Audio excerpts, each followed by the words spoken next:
حضرت یوسف علیہ السلام کا کنویں سے اخراج اور بازار مصر میں فروخت۔ حضرت یوسف علیہ السلام کے سوتیلے بھائی آپ کو کنویں میں ڈال کر واپس چلے گئے تو آپ علیہ السلام کنویں کے اندر اللہ تعالیٰ کی مدد اور رحمت کا انتظار کرنے لگے۔ کچھ ہی دیر کے بعد شام سے مصر جانے والا ایک تجارتی قافلہ وہاں سے گزرا۔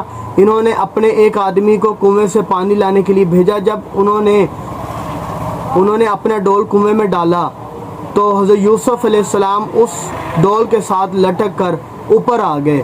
جیسے ہی انہوں نے کھینچا تو وہ جب اوپر آئے تو ایک آدمی نے جب حضرت یوسف علیہ السلام کو دیکھا تو فوراً کہا ہمارے لیے تو ایک بہت بڑی خوشخبری ہے، یہ تو ایک بہت خوبصورت لڑکا ہے۔